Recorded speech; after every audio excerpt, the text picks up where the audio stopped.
મુક્તાનંદ સ્વામી પૂછ્યું છે, એ મહાત્મ્ય યુક્ત ભક્તિ આવવાનું શું સાધન છે? ભક્તિ તો બધા કરે છે, મહિમા સહિત હોય તો એનું ફળ, જેટલો મહિમા એટલું ફળ વધારે મળે તને. નહીં તો બાકી તો આપણે એક કાકાએ પધરામણી ગયા હતા, તો આરતી થઈ, પછી કે આરતી હલાવી નાખી. એટલે જો એના મનમાં એવું પિક્ચર હતું એટલે એવી વાત કરી, આરતી હલાવી નાખી. પછી સુખમુનિએ પૂછ્યું છે, એ મહાત્મ્યયુક્ત ભક્તિ આવ્યાનું શું સાધન છે? મહિમા સહિત, એમને ખાલી ખાલી. અને જેટલો મહિમા, જેટલો ખીચડીમાં ઘી રેડાય એટલો લાભ, એટલે જેટલો મહિમા હોય એટલે આપણે એનું ફળ વિશેષ મળે. અને ભગવાન સાથે અતિ જોડાણ થાય. મુદ્દો આ છે, પછી ભગવાન સિવાય બીજું કાંઈ સાંભળે નહીં. એ મહાત્મ્યયોગ ભક્તિ આવવાનું શું સાધન છે? પછી શ્રીજી મહારાજ બોલ્યા છે, સુખ સંકાલિક જેવા જે મોટા પુરુષ, સુખ એવા મોટા પુરુષ, તેની જે સેવા અને પ્રસંગ, તેમાંથી મહાત્મ્ય સવર્તમાન એવી જે ભક્તિ તે જીવના હૃદયમાં ઉદય થાય છે. પહેલાં તો ઉદય થાય, પછી આ ભક્તિ થાય. પહેલાં બીજ અંકુરાય અને પછી મોટો ઝાડ થાય.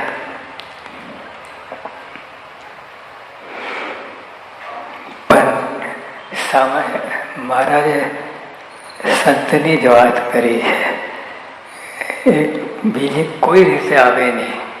તમે બધા ગ્રંથો ઉથલ પાથલ કરી નાખો, હજારો ગ્રંથો વાંચો, પણ તોય મહાત્મ્ય સહિત જે ભક્તિ એ ના આવે. એક આવી રીતે સુખ સંગારી ત્યાં મોટા સંત હોય એના યોગમાં જે આવે તેને તરત એકદમ 100 માળની લિફ્ટ મળી જાય. સામાન્ય અહીંયા ભગવાન કરે, સંત કરે, 100 માળ એકદમ જતા રહી આગળ. સુખ સંકાલિક જેવા જે મોટા પુરુષ, તેની જે સેવા અને પ્રસંગ, સેવા અને પ્રસંગ આ બે જુદી વાત છે. એ આપણે બધું કરીએ છીએ સેવા, પણ સેવા ભગવાનમાં જોડાણ હોય અને પ્રસંગ ભગવાન સાથે ઓતપ્રોત હોય, એ સેવા કરે તો એનું ફળ મળે. એનું ફળ ગજબનું છે. ભગવાન સાથે તમે ઓતપ્રોત થઈ ગયા કે કાંઈ બાકી રહે નહીં.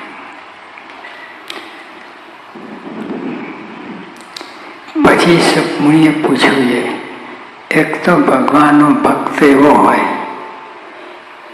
બે પ્રકારના ભક્ત છે. અને એક ભક્ત તો એવો છે તેને ભગવાનનો નિશ્ચય પણ પરિપક્વ હોય. નિશ્ચય પરિપક્વ એટલે કોઈ રીતે મટે નહીં. ગમે એવા દેશકાળ, ગમે એવું થાય તો એને આ નિશ્ચય ટળે નહીં.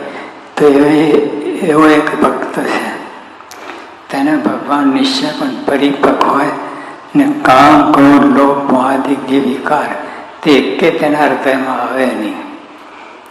અને તો કાંઈ બાકી રહે નહીં, બધું આવી જાય. અને બીજો ભક્ત હોય તે તો ભગવાનનો નિશ્ચય પરિપક્વ હોય, એને પણ નિશ્ચય છે પરિપક્વ છે, પણ કામ, ક્રોધ, લોભ, મોહાદિક વિકારે કહીને અંતરમાં વિક્ષેપ થતો હોય.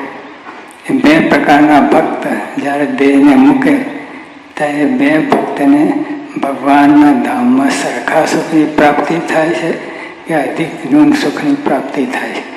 હવે આ તો નાનો બાળક હોય એને પણ સમજાવીને આપણે કંઈ એ વાત કરે કે આ જેને વિકાર નથી અને નિશ્ચય પરિપક્વ છે એ પહેલો નંબર આવે, અને આ બીજાનો વિકાર થાય છે વિક્ષેપ. તો પ્રશ્ન પૂછવાનું કારણ છે.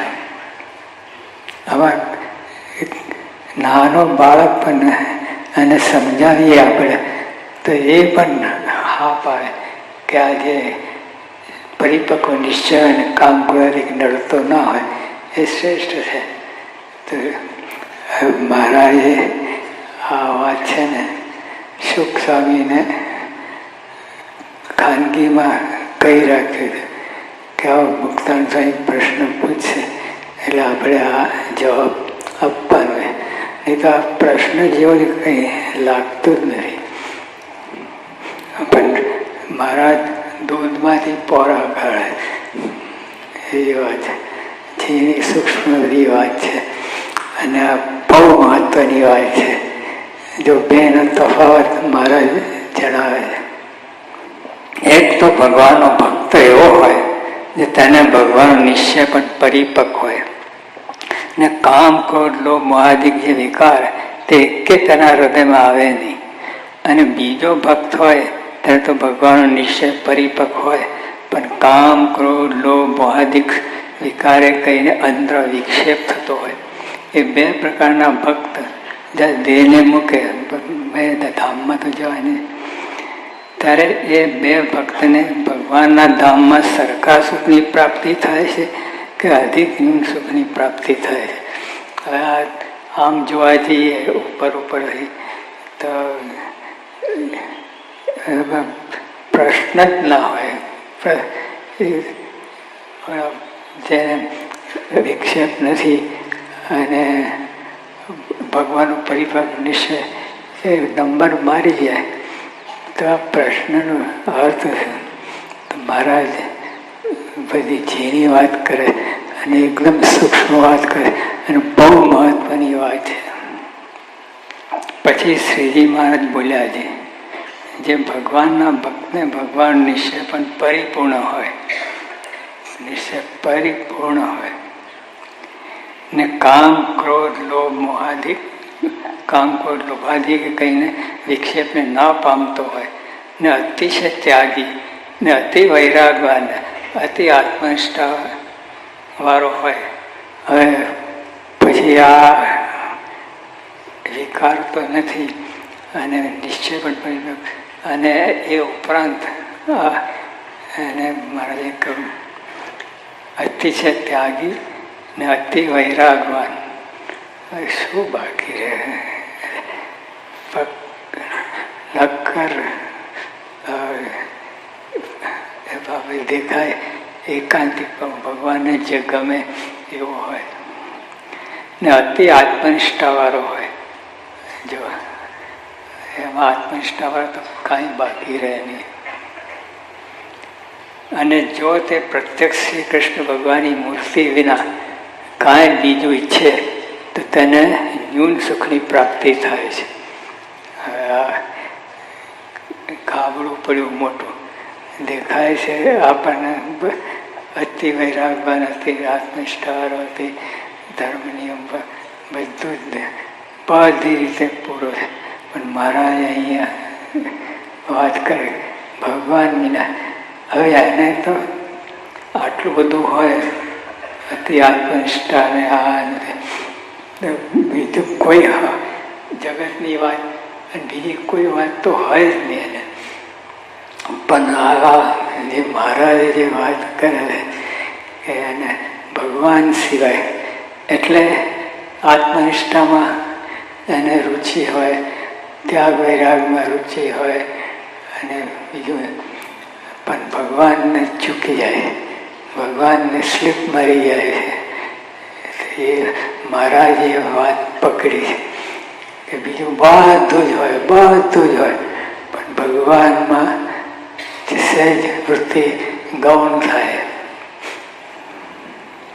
અને બીજો એ ભક્ત છે તેને પણ ભગવાનનો નિશ્ચય તો પરિપૂર્ણ છે, તો પણ હૃદયમાં કામ ક્રોધ લોભ મોહાદિકનો વિક્ષેપ આવે ત્યારે પોતાના હૃદયમાં દાસ થાય ને ભગવાન જે પ્રત્યક્ષ શ્રી કૃષ્ણ તેની મૂર્તિ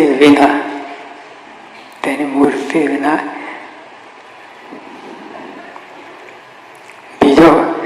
બીજા કોઈ પદાર્થની ઈચ્છા નહીં. ભગવાન જે પ્રત્યક્ષ શ્રી કૃષ્ણ ભગવાન તેની મૂર્તિ વિના બીજો કોઈ પદાર્થ નહીં, બીજું કાંઈ નહીં. પદાર્થને તો વાત જવા દો, એ તો પહેલાંય નથી પદાર્થ, પણ આ પદાર્થમાં અમારા જે આગળ ભગવાન સિવાય